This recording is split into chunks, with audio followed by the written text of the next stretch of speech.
The talking drums were alive that night.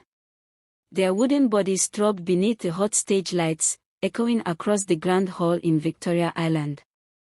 The audience, government officials, international guests, Yoruba elders in flowing agbadas, watched in awe as the rhythms rose like thunder and melted into honey. At the center of it all was Adoni Oloke, the 23-year-old prodigy whose fingers could weave magic from leather and wood. She had trained for this moment all her life. Every tap of the drum carried her mother's memory, every roll of rhythm whispered of her father's pride. And tonight, she wasn't just playing for Lagos, she was playing for the world. Cameras flashed, recording her performance for broadcast in London, New York, and Paris. But then, it happened. As the drums reached their fevered climax, Adoni's hands shook. The beat slipped. Once. Twice. The silence that followed was louder than the rhythm. She tried to recover, forcing her palms to obey, but the stage seemed to tilt beneath her feet. The lights blurred. Her chest tightened as if an invisible hand squeezed it. She could hear the whispers already, the disappointed shift of the audience. Her father's face, stern and worried, swam in her vision. And then, darkness. The last thing she remembered was the gasp of the crowd as she collapsed beside her talking drum, its round body rolling away like a wounded friend. She woke up hours later in a hospital room, the sterile smell stinging her nose. Her father sat by the bed, his agbada wrinkled, his glasses sliding down the bridge of his nose. Chief Oloke was a man known for his unshakable composure, but his eyes were red, his lips pressed tightly as if holding back anger or sorrow. Adoni, he said softly, but the disappointment in his voice cut sharper than any whip. Do you know the shame you have brought tonight? Before dignitaries. Before the world. Adoni turned her face to the wall, tears slipping hot and silent. She had worked too hard, carried too many dreams, for it all to collapse in one moment. But the truth was undeniable, the panic, the stage fright she had hidden for years, had finally broken her. Her father sighed and rose to his feet, pacing the room. You need rest. This city, its noise, its pressure, it is killing you. You will go to Ibadan. To your aunt's house. There, you will find peace again. Adoni's heart sank. Ibadan. The quiet town she had always seen as a cage compared to Lagos's glittering stage lights. Going back felt like exile, like admitting defeat. But deep inside, a small part of her, the tired, wounded part, knew her father was right. Something in her was broken, and if she stayed in Lagos, the world would grind her to dust. She closed her eyes, her fingers twitching unconsciously as if searching for a drum that was no longer there. And in that moment, with the city's chaos far behind her and the road to Ibadan looming ahead, she felt a sharp sting of loss, not just of a performance, but of herself. The road to Ibadan wound through red earth and green hills, carrying Adoni farther away from the city that had both crowned and crushed her. By the time she arrived at her aunt's house near the Lagoon, the air felt different, less heavy, scented with firewood smoke, roasted corn, and the damp sweetness of river water. It was a world slower than Lagos, a place where time seemed to breathe instead of run. Her aunt, Mama Ad, welcomed her with warm pounded yam and palm oil stew, fussing over her like a child. But even as she smiled politely, Adoni felt restless. The silence pressed on her chest. The absence of drum beats made her fingers ache. She wandered outside after dinner, following the soft sound of waves brushing the shore. That was when she saw him. A man stood by the water's edge, bare feet sinking into wet sand, his frame outlined against the crimson sunset. He moved with a quiet strength, pulling ropes from a canoe, humming under his breath. It was not a song she knew, it was older, heavier, yet strangely tender. The notes floated across the water, pulling at her heart in ways she could not explain. The man looked to be in his early 30s, skin darkened by sun, arms corded with years of labor. Yet there was an artistry in his hands. After tying the canoe, He spread a cloth on the ground, bright with batik patterns of suns, rivers, and palm trees. He ran his fingers across the fabric the way a man might touch memory. Adoni stood watching, unable to move. There was loneliness in his posture, a shadow that clung even to the beauty of his work. Whoever he was, he carried both silence and song within him. She turned to leave before he could notice her, but fate was quicker. Her sandal snagged on a stone, and she stumbled, the sound breaking the spell of his humming. He looked up sharply, eyes deep and searching. For one suspended moment, the world shrunk to just the two of them, Adoni, the fallen star, and the stranger by the lagoon who painted the sky on cloth. Neither spoke. The river carried the rest of the conversation, whispering promises she could not yet name.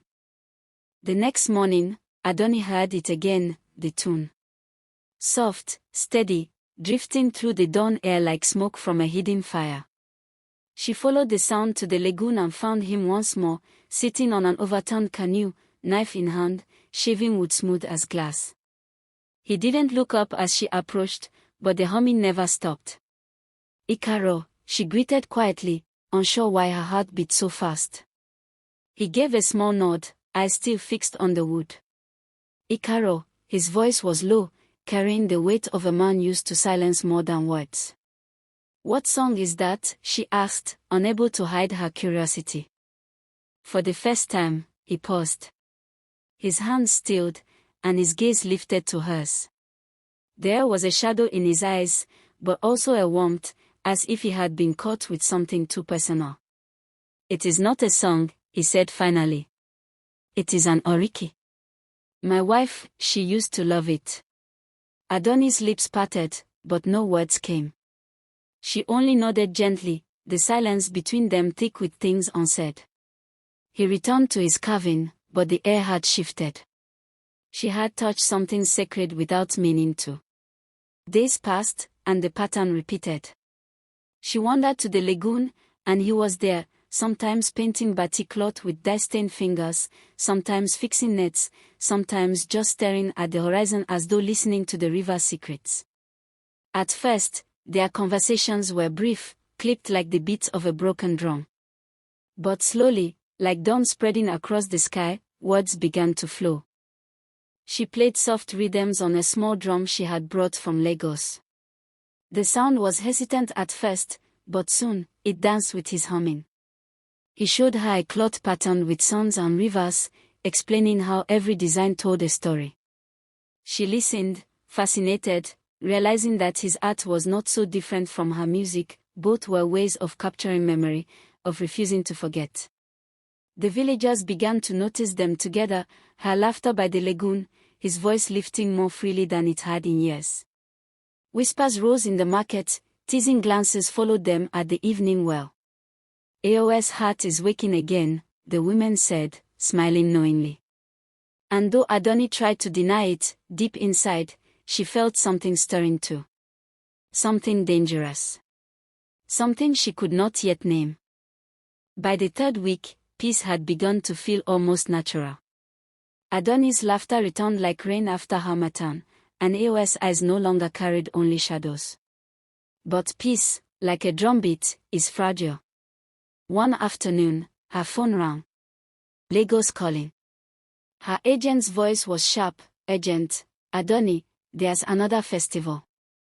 A second chance. Don't waste it hiding in Ibadan." Her chest tightened. The world she thought she'd lost was suddenly within reach again, but it came with the same fear that had broken her. That evening, she found Ao by the lagoon, his batik cloth spread out in the fading sun. She told him about the offer, waiting for encouragement, maybe even pride. Instead, he grew quiet, folding the cloths with careful hands. "If you return," he said finally, not meeting her eyes, "then go with all your heart. But don't stay here only halfway." "I cannot," his voice trailed off, heavy with what he dared not say.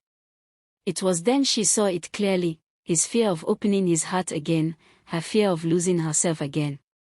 Two souls standing on the edge of something vast, neither brave enough to leap. The lagoon rippled between them, reflecting their silence. The night the storm came, the entire town felt it before it broke. The sky, heavy and swollen, rumbled like the throat of an angry deity. Palms bent low under the wind, zinc roofs rattled, goats bleated nervously in their pens. Women hurried their children inside, latching doors and whispering prayers against the sudden fury of nature. Adoni sat by her aunt's window, watching the lightning split the sky.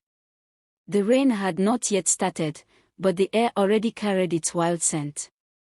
Then she heard the voices, men shouting outside, their words snatched by the wind. "Ayo, don't go out to the lagoon." Her heart stopped. She ran to the door. "What do you mean?" she cried.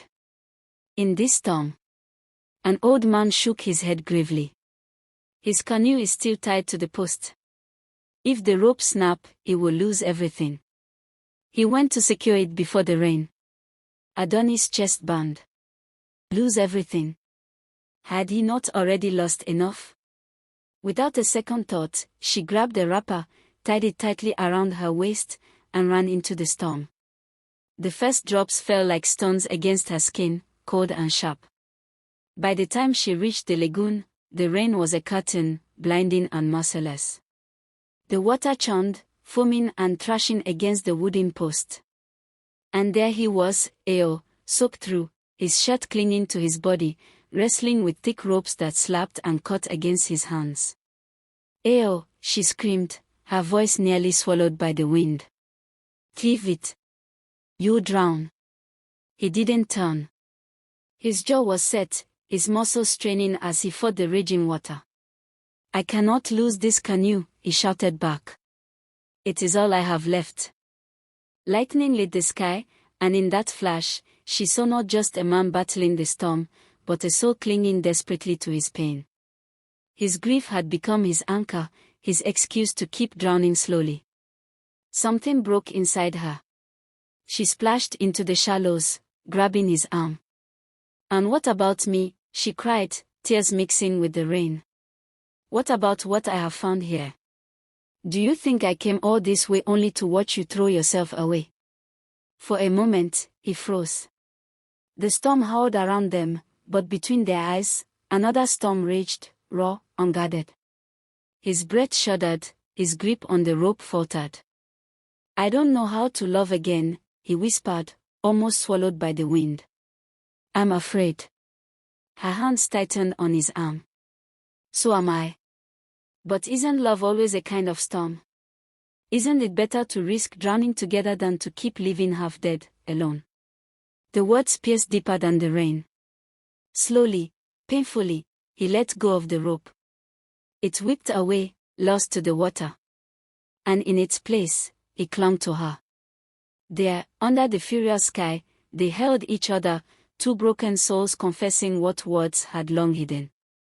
The storm raged on, but within their embrace, a new kind of quiet was born.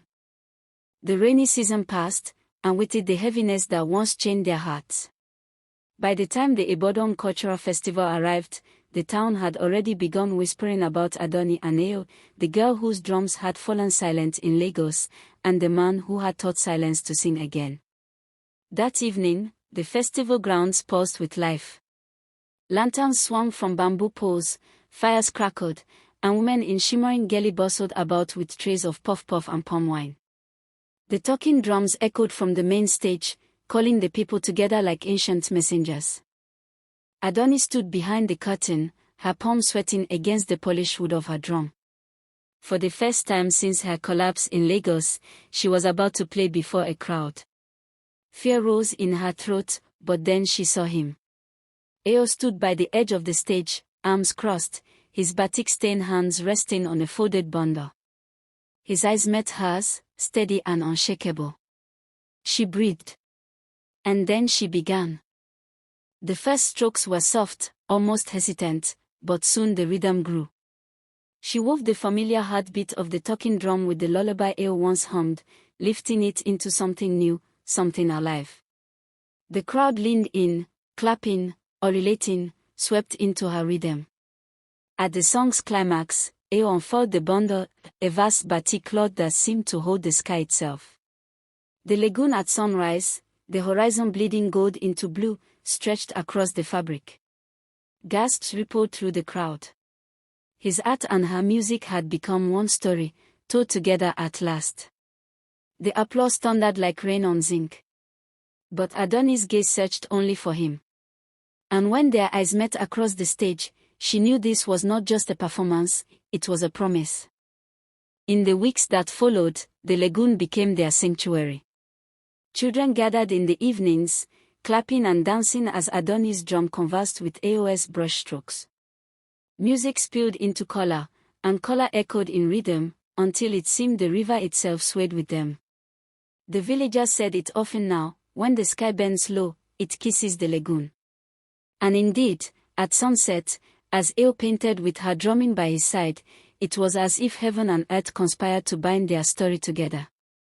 For the first time in years, Aos' laughter was unguarded, and for the first time in months, Adonis' heartbeat was free of fear. They had not erased their wounds, they had learned to live through them. And so, beneath the fading glow of dusk, two broken souls stood whole again, bound by the quiet truth of love, fragile as a ripple, enduring as the tide.